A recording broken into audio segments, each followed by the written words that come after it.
Good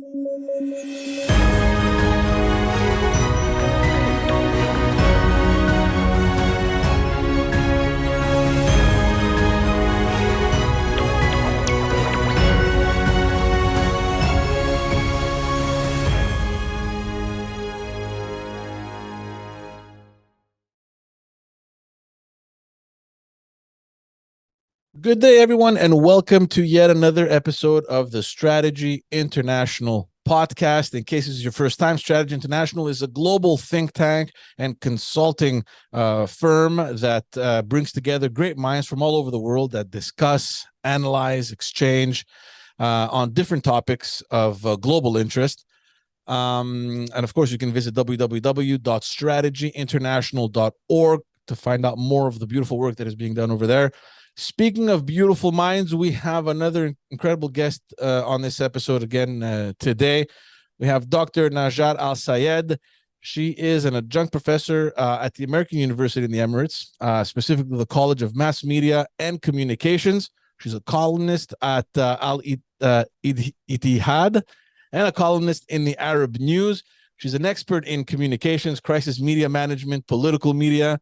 We're going to have a very interesting discussion today. Thank you so much for being on the program, Najat. Thank you. Thank you for inviting me. I know how busy you are, and the fact that you're taking even a little bit of time to share with all our viewers and listeners, it is really, really appreciated. I want to jump right in because, we don't have that much time. And because of your expertise and your specializations, there's a lot of things happening all over the world that you can maybe help bring light to. Specifically with respect to the social media and to the importance that whole field has taken over the last couple of years. And I want to talk to you because you're in a part of the world that is obviously very much different from where I'm from here in Canada. We've been seeing over the last maybe 5 to 8 years, this polarization in social media. We're definitely seeing it in the US. It's definitely spilling over here in Canada, where I'm at. We seem to be losing this middle ground where people would receive this information and would either research or question it and figure out whether it's the right information, whether it's the wrong information. There was always this kind of middle ground where people would receive this information and not be so much critical about it. It seems as though that has changed. There seems to be a trend where you're either in one camp or another. The middle ground is kind of melting away. Is this a global phenomenon in your experience, or is it unique to where I'm from here in the US and in Canada? I believe this is a global phenomena. It's not only to the US and Canada, but the fact that you are in the US and Canada and it is a free world, and because of the freedom of expression and people are free to say what they want, you see it much more exposed there than in the Middle East, where people are more restricted in what they write in the social media because what they write in the social media, they have to bear with the consequences of what they write. But it is a global phenomena. However, let me tell you what's going on, first of all, in the social media in the US and Canada. But before we go to the social media, let's see what's going on in the traditional media, and then how this is actually reflected in the social media. This unfortunately what is happening currently, but actually it was happening years ago, but now to a much larger scale. That the traditional media is becoming so partisan that when you turn on the TV or even the mainstream media in general, whether it is the press, whether it is the TV, the radio station, you can tell from the very beginning to which party this media is belong to. From the tone, from the agenda setting, from everything. So the same news, exactly, the way it is presented in this news station, for example, is totally different than this news station. That wasn't much explicit or much clear, apparent in the 80s and in the 70s. It was there, but not to that not to that scale. Now it is so clear. For example, if you turn on any news on Fox News, and you turn on you want to watch and hear about the same news on the CNN or like MSNBC, it is totally different presented. Mm-hmm. Now let us see how this is presented in the social media, because but whatever is happening in the traditional media and also in the political arena. So what is happening in the political arena is actually reflected in the media, in the mainstream media, and what is happening in the mainstream media is actually reflected in the social media, and vice versa, and also it is reflected in the society. So you see, even the social media is divided. Mm-hmm. Is divided, and it is there in front of you. You can see those to the right, and you see those to the left, and everybody is like withholding on that certain idea, and you couldn't convince whatever. And I can see it. So even though I'm miles away from North America, but it is so clear from here. Mm-hmm. This is how I see it, and you couldn't, even when I rarely respond, but I can get attacked. There's no even there's no even acceptance of the other view. While it's supposed to be a free country, you have to accept other views, but there's no acceptance. Either it's my way or the highway. If you're not accepting my way, if you are like dealing with the liberals, you are racist, you are misogynist, even if you're a woman, you're Islamophobic, even if you're Muslim. So that's how it goes. And if you are, for example, dealing with the right side, oh, you're not patriotic enough. You don't care about the country. You want to open the borders. So it is from both sides actually happening. I want to. Yeah, go ahead. Go ahead.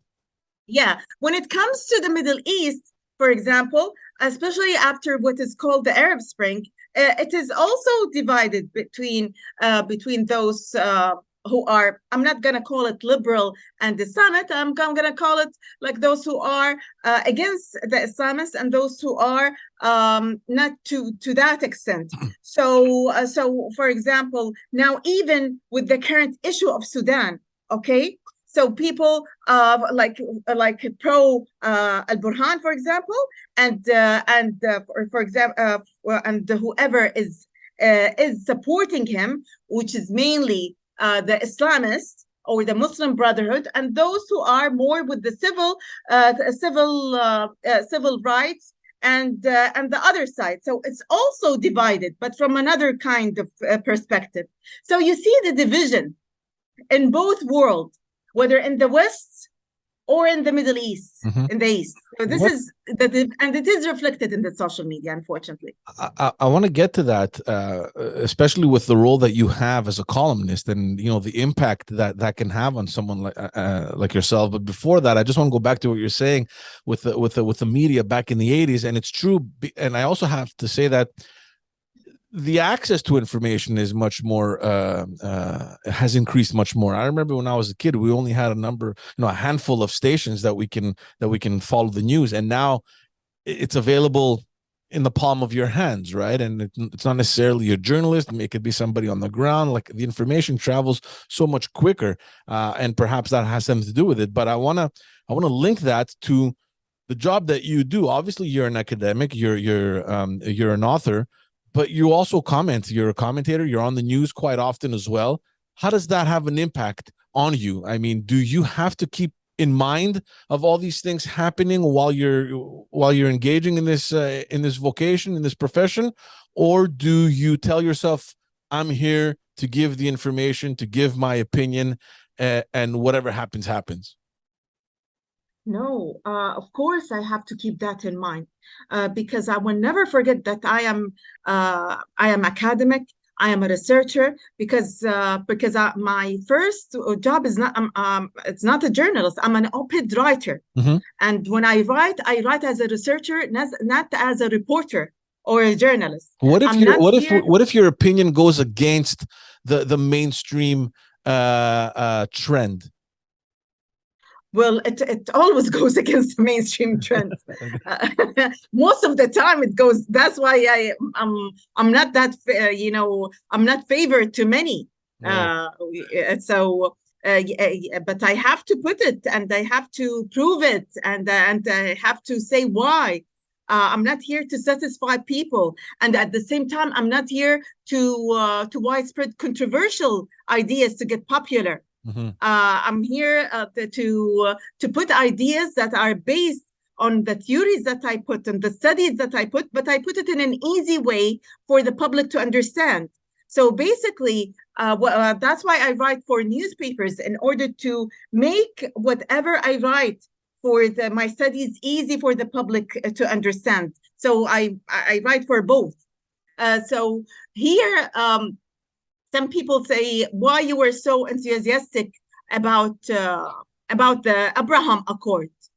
One of the reasons that I was enthusiastic about it, okay, beside having more options and getting out of the box of solving the everlasting conflict between the Israelis and the Palestinians, but one of it is the media, the polarization of the media. That's why my book is called Twitter Diplomacy: Media Polarization Before and After the Abraham Accord. So I studied to what extent Twitter diplomacy can play a role to combat the media polarization in the US and the UK media. And then the finding of the book shows that Twitter diplomacy is not sufficient. It's not like it's not working at all, but it's not sufficient due to the extent of the high polarization of the media. It can play a role, but it's not sufficient. So accordingly, we need to have more tools of public diplomacy to combat to the media polarization. One of it is media alliances among the Abraham Accord countries. So that's why I was enthusiastic about it, because of the media.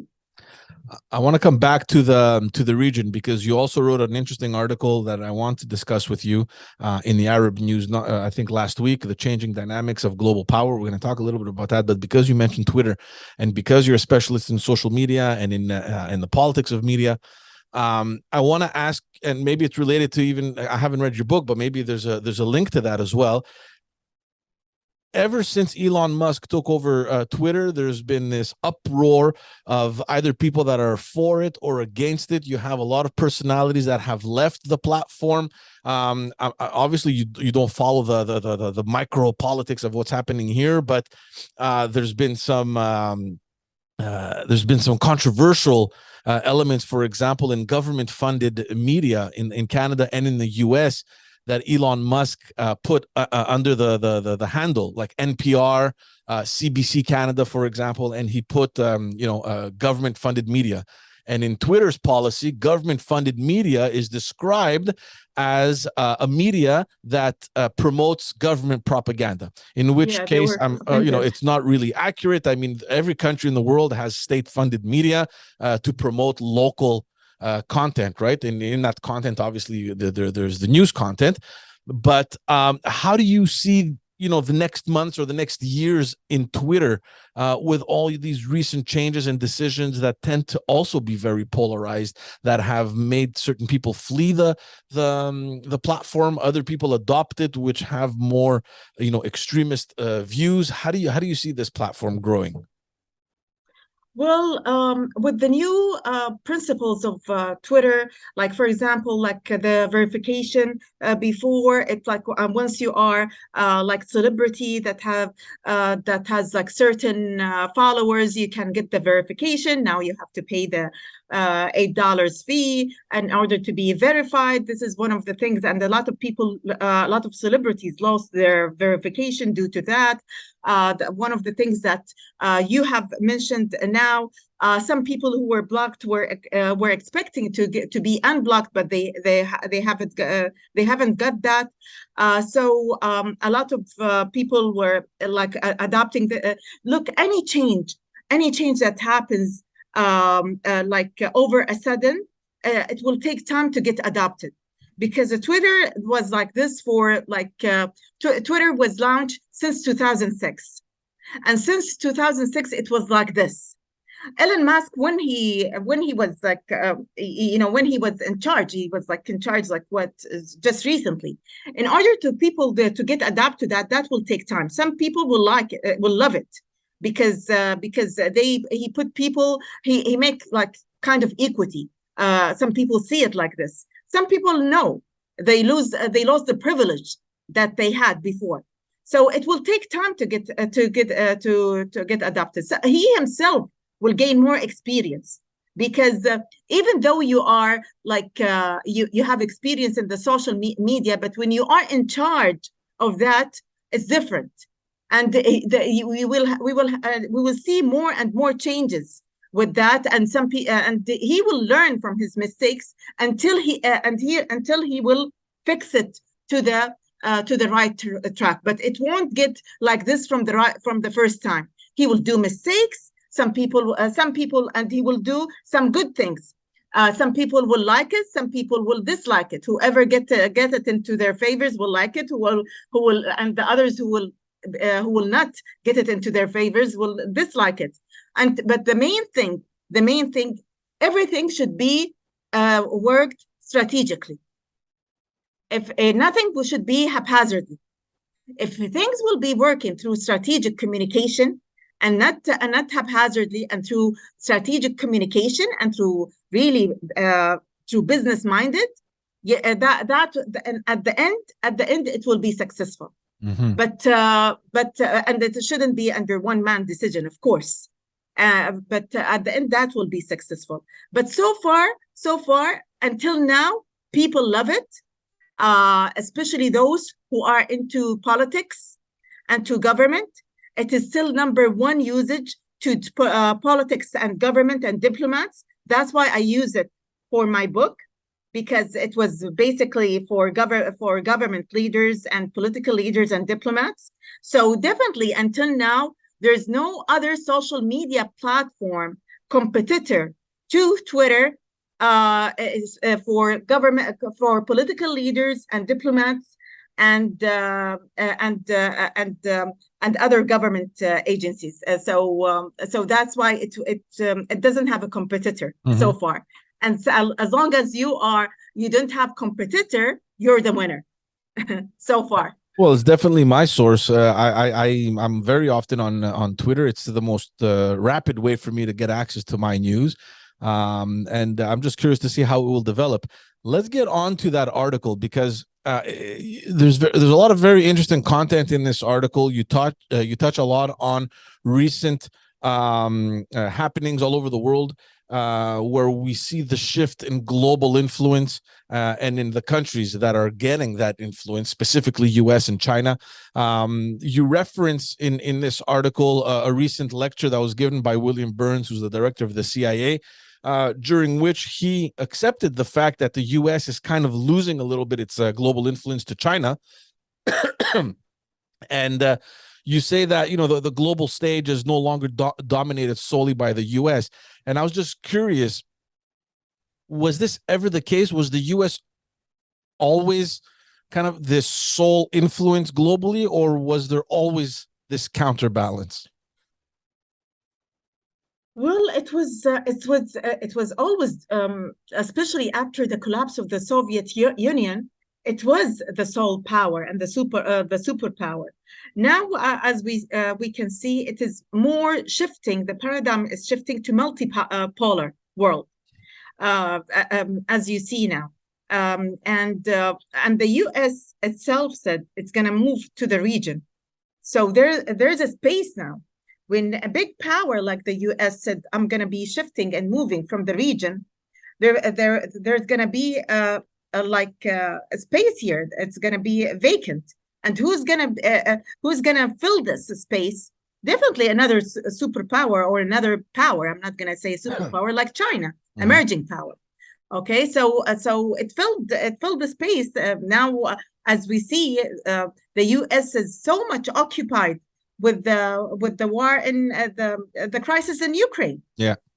And also with China and Taiwan. So and this is, by the way, one of the main motivation of United Arab Emirates and Bahrain to make this kind of peace treaty with Israel, because they notice very well that the United States wants to pull over from the region. Mm-hmm. So they said it is better for us to collaborate and solve our conflicts, since this is the intention of the United States. And by the way, this is the intention of the United States from both parties.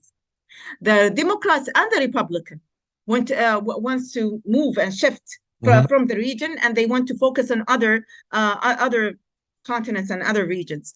So that's why they want to be more responsible of solving their own conflicts. As you see, like that's what also encouraged Saudi Arabia to resolve its issues with Iran. That's why they want to solve the issues with Syria. That's why they want to solve the matters with Qatar. Resolve the crisis with Qatar. So now they are here. Now they are in the stage. Before they were more dependent on the United States to solve for them their conflicts. Now they want to be more dependent on themselves to resolve their conflicts.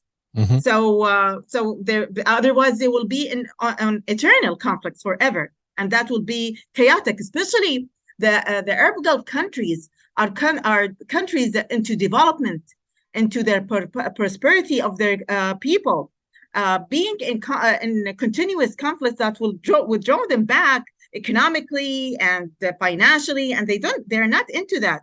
Mm-hmm. Those countries, their stability is actually maintained by the prosperity of their country economically, and that's how they maintain the stability of their people. By the economic stability. That's why they are into resolving the conflicts. Do you think it's fair to say that this conflict in Eastern Europe between Russia and Ukraine is probably what brought to the surface, or the conflict that accelerated this notion, these components of multipolarity? And the example that you gave obviously was immediately when this conflict started, you had this Western alliance against Russia.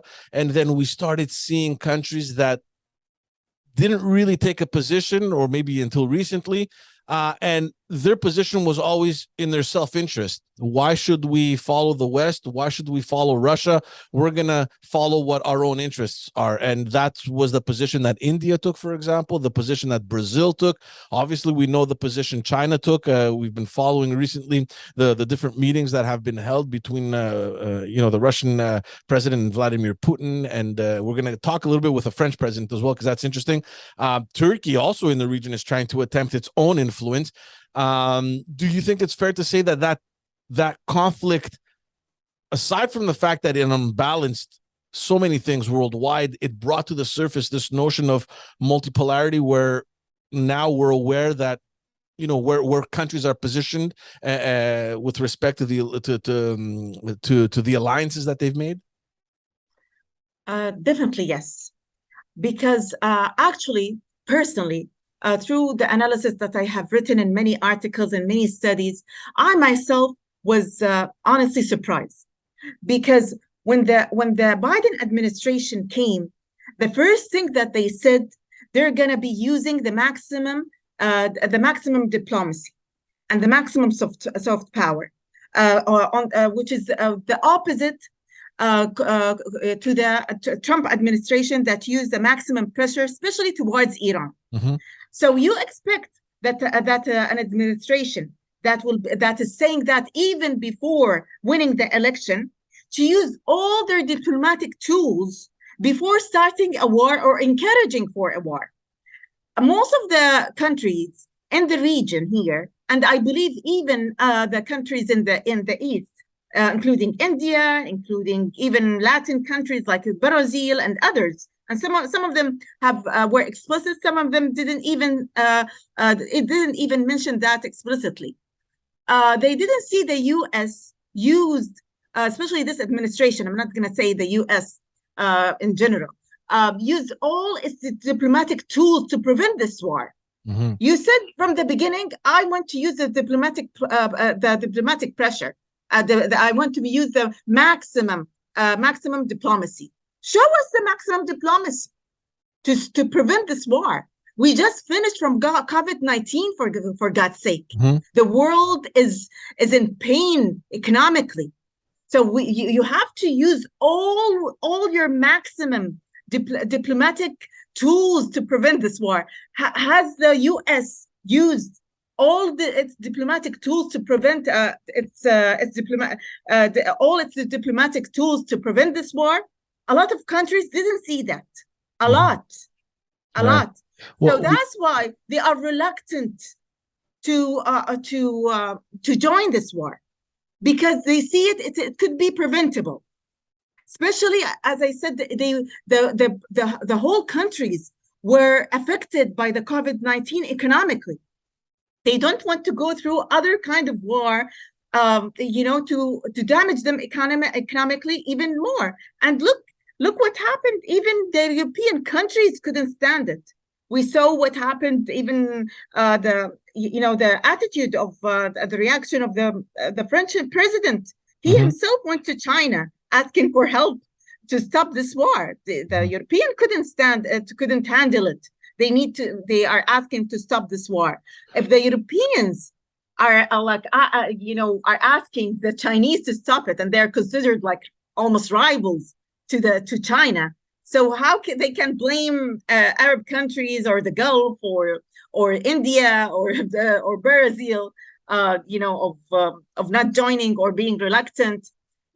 Because wars are not easy, and we see what's the damage of the wars economically. And at the end, after the war, you ask for peace agreements. So why don't avoid it from the beginning? And what happened? If you want to weaken, if the ultimate result of this war to weaken Putin, at the end you made him weaken in front of the Chinese president. As the CIA director has said, he said Russia became like almost economic colony to China. Mm-hmm. So you weakened, and the final result of this war, that Russia became weak to China. So here we strengthened China, and what happened through this war, that China becomes strengthened. First of all, Russia became like economic colony to China.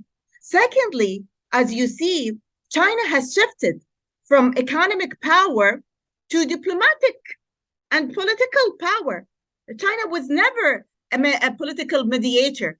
Now we saw it, like how it became political and diplomatic mediator in the Saudi-Iranian agreement. China also proposed to mediate between the Israelis and the Palestinians, something that was honestly, to me, was shocking. Even though it will be hard, it's challenging for the Chinese, but it's still the fact that the Chinese proposed something like that. To me, it was honestly shocking. Shows you. Yeah, shows you how China is becoming more and more political player globally. That's exactly what I find interesting, because to go back to what you're saying about the Biden administration, almost from the very beginning, their policy was to withdraw from the Middle East and to focus much more on Asia and on diminishing China's growing influence. And what ended up happening is that with the U.S. withdrawal of the Middle East, and we saw that presence had a deep effect. You mentioned the Abraham Accords, which the Trump administration put into effect. As soon as the U.S. started pulling out of the Middle East, we saw the disaster that happened in Afghanistan, obviously. But then China moves in, and they put in place this agreement to reestablish political ties and diplomatic ties between Saudi Arabia and Iran, something that very few people even expected. And they're slowly, because of this move, trying to gain some ground in that region. Do you think that this is going to force the U.S. to come back, or is China there going to establish its role as the main influence for that region? So far, what I see that China has already put its foot there, and there's the main factor of building a good relationship in terms of international relationship is the trustworthy. Mm-hmm. And China has built this trustworthiness between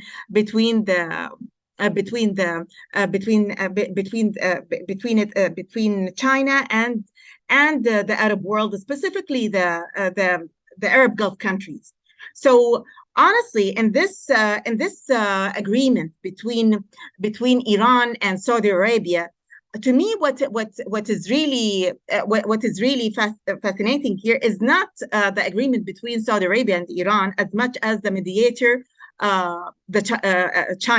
Mm-hmm. China here. So if it is not China, I assure you, if China wasn't the mediator, I assure you, Saudi Arabia will never ever make it. Mm-hmm. What kind of impact? And here we ask why? Yeah. Why Saudi Arabia trusted China that much? Mm-hmm.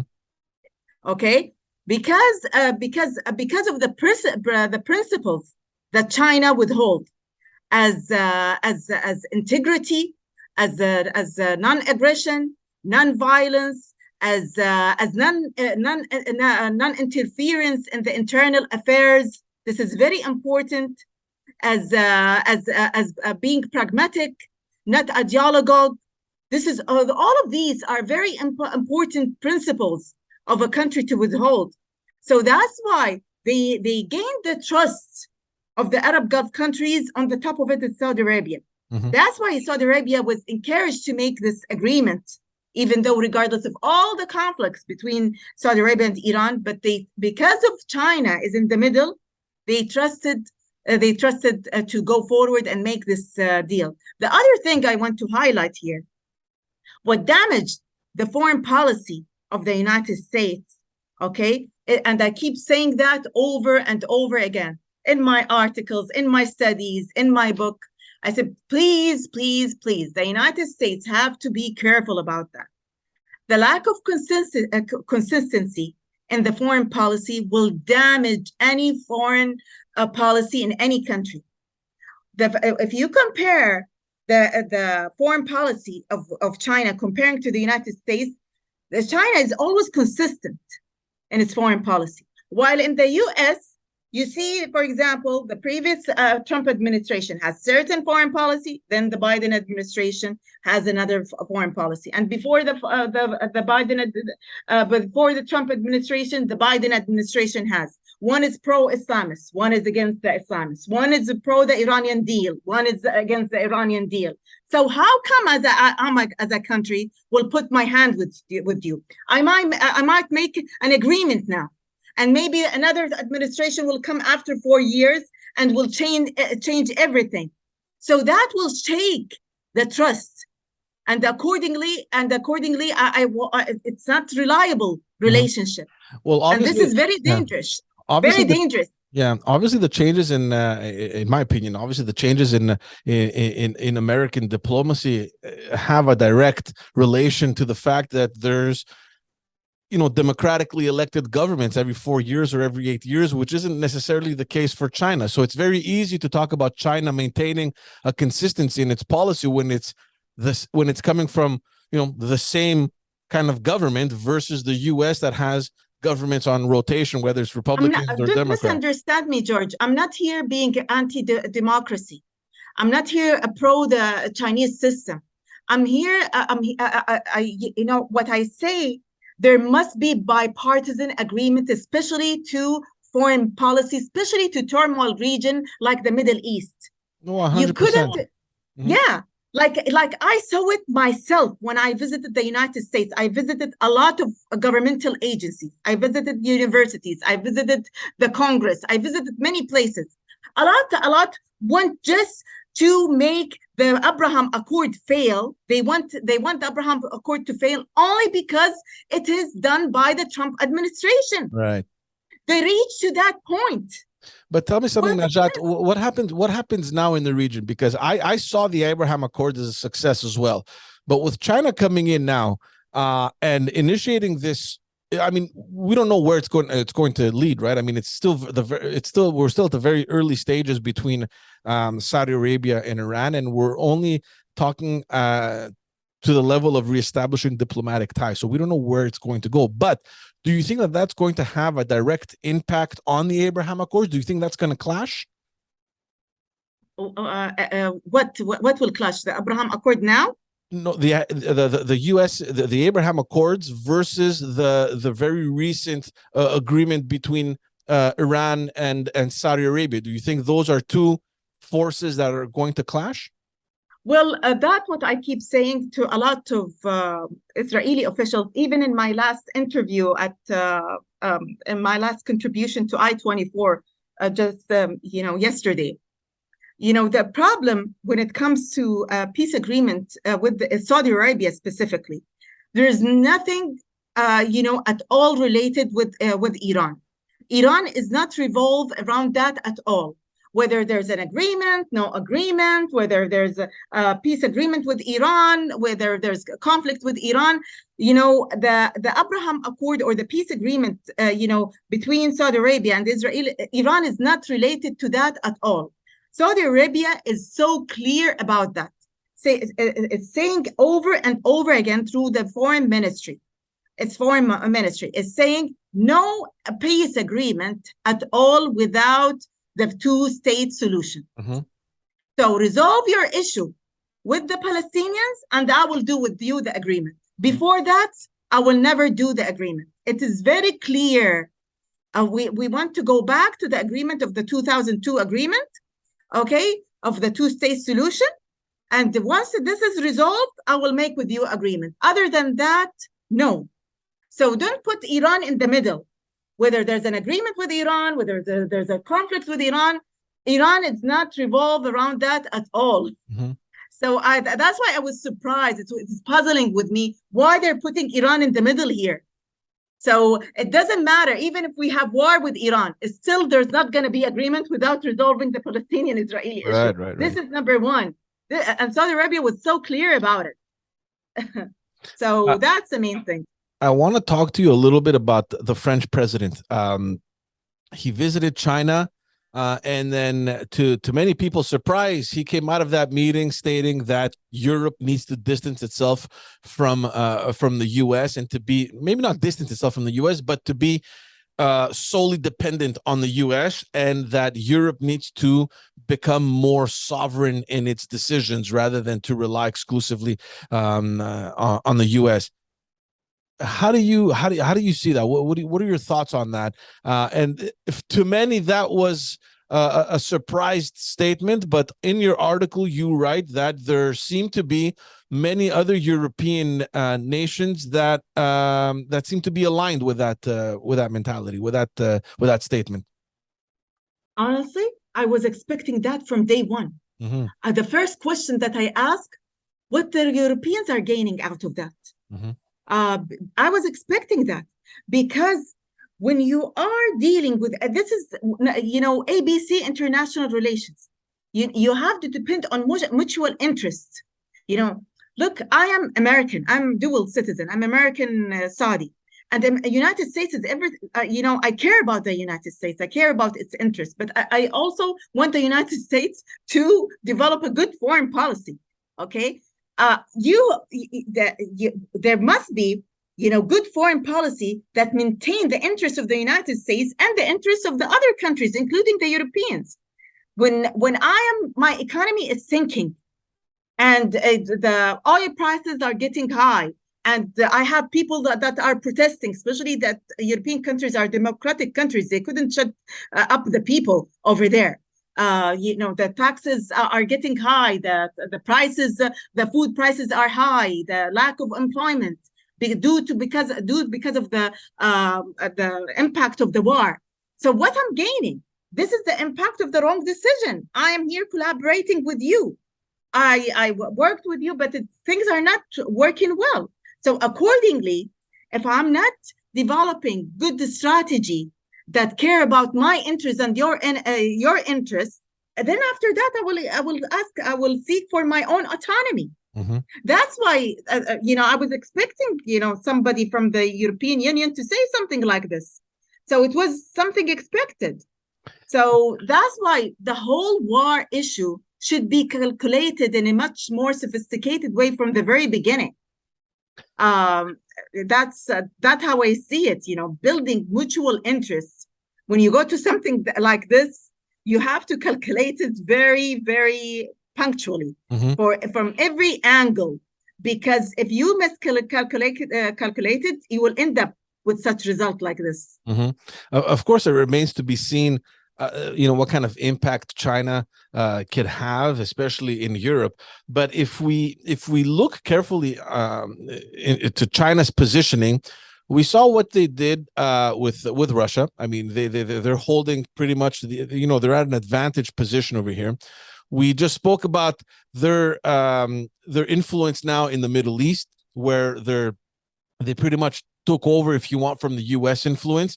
They're probably hoping through Macron to sway more European leaders favorably towards China.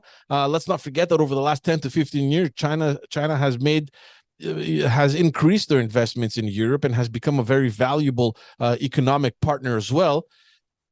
In the possibility of succeeding at a ceasefire between Russia and Ukraine, or even a peace negotiation, that would pretty much mean that the U.S. is sidelined pretty much, right? I mean, the big question that remains is, how does the U.S. bounce back, and how does the U.S. reassert its influence and maintain its reputation globally?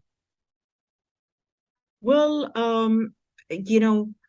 they have to maintain their, to me, like catching up the mistakes from the very beginning, rather than waiting at 20 years and then after that you catch the mistake. To me, if they catch up the mistake and do a peace, try to do a peace agreement from now, better than ending up like what happened with Afghanistan. That's it. Like I don't want the same thing that happened in Afghanistan. I see it in Ukraine. Like what happened in Afghanistan is a disaster, honestly, with such a withdrawal and ending up giving the power to the same people that you declared the war upon. Okay, and there must be an agreement of that. I'm not saying what happened in Ukraine is something something that we support. We are all against the invasion. Okay, and we all the region here condemned the invasion of Russia to Ukraine. But let us be realistic. There are people in Ukraine who are pro-Putin, and there are people in Ukraine who are pro-Europeans and the US. The country, unfortunately, is divided. So when you have to be transparent in your analysis, and here comes the media. So playing propaganda in the media and not showing the transparent reality, that will end up into disaster, because at the end you are deceiving yourself. You have to be transparent and showing the reality, because at the end you will pay the price. Show us who are pro and who are against, because we don't want to keep like this war going on and on and again. We don't want this war to be an open stage forever. So unfortunately, sometimes when I go to not to Twitter, the writing, those debates, what do you call it? The debates on Twitter, I gain more transparent information through the talks in the space on Twitter, much more than what I see in unfortunately the traditional media. Right. Because over there it's more propaganda. And usually in wars, propaganda started actually in war times. So you have to be transparent so we know who are pro, who are against, who are like with in order to divide this thing and end it up. So that's the main thing. And there's no harm to catch up the mistakes from the very beginning rather than waiting for 10, 15 years and say, I was mistaken, like what happened in Iraq, like what happened in Afghanistan, because this is damaging. Mhm. This is damaging to everybody. The time is running out, and I wish we had more of it. But I just want to go back to one thing that you mentioned before, and that you also read in your article about China's approach to foreign relations and how it's rooted in principles such as mutual respect for sovereignty, territorial integrity, non-aggression, non-violence, non-interference. Out of curiosity, and I'm not sure if you're citing anyone here, but I'm just curious to know how much of that you think is true with regards to what's happening right now in Taiwan, China's stance in Taiwan. We've all followed recently. There was military exercises. I'm just wondering if it's a coincidence. We saw there was a meeting between the Chinese president and the Russian president. Following that, he met with Macron, probably wanting to get the European support. And then we see the military exercise in front of Taiwan. What do you think is next? What's going to come next in that region? Well, Taiwan is a different issue because Taiwan is considered to China as part of its sovereignty. It's not like a foreign country that it's the dealing part of its foreign policy. So I couldn't compare the relationship between China and Taiwan as the relationship between China and the Gulf, for example. It's totally different. So that's a different issue. But regardless, in general, to wrap this up, after what happened, to me, I'm not in favor, by the way, in China to be the superpower, by the way, regardless of what is happening. To the favor of the whole world, multipolar world is the best thing for everybody. The United States, nobody, regardless of all what is saying, nobody can say we want to detach from the United States. Yeah, but to me, the main thing that needs to be happening before changing in the foreign policy, there must be bipartisan agreement in the United States, and the change has to be domestically between the parties, the parties within the United States. But the United States, our dependency and our relationship started with the United States. Our cultural relationship with the United States. Our education is with the United States. The language that we speak will always be English, the widespread language. It will never be Chinese. The culture, the language, the education, the innovation that we're using. Oh, look, the Zoom, the whole IT technology that we're using is still coming from the United States. Don't tell me that we are going to give up the United States and substitute it by China. United States will still be the United States, regardless of what's happening. There are some things that needs to be modified. Yes, there are challenges, but still. That we need balances. We need, but it was the United States decision to withdraw from the region. It wasn't the region's decision. So when it jumped from the region, somebody else took its place. But doesn't mean that that regardless of its decision, it will still be there, and it will always be needed. That's how I see it. No matter how much the United States will be saying, I will draw from the region, I will withdraw from the region. It will never withdraw from the region, no matter what. The oil is there. The natural interest is there. So how come it will withdraw from the region? Look what happened when the Ukraine Russia war Biden visited the region, asking for the increase of the production of the oil, asking for the OPEC plus countries to collaborate. So it couldn't withdraw from the region no matter what.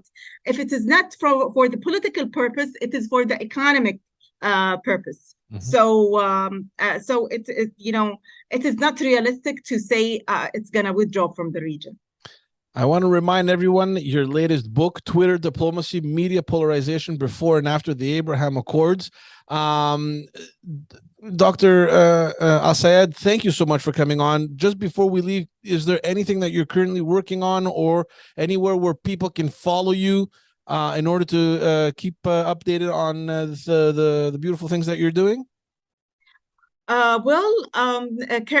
can follow me on the social media. I'm active on Twitter. I have my social media in Facebook. It is connected to an Instagram. So I'm active in all and I'm active also in LinkedIn. So they can follow me in LinkedIn. Over there, I don't have any opinion. It's my articles, my studies, everything is there. Currently, I'm working on a research paper called the effectiveness of digital humanitarian and health diplomacy among adversarial states. So this is currently what I'm working on currently, beside my other work. Very nice. Looking forward to reading that. Again, reminding everyone that is interested, they can visit www.strategyinternational.org for any information related to Strategy International. And we'll be sure to put in all your social media handles in the description for everyone that wants to follow the work that you do. Again, thank you so very much for doing this. Really appreciate it. I hope you have a great day, and we will see you all in the next episode of Strategy International. Thank you.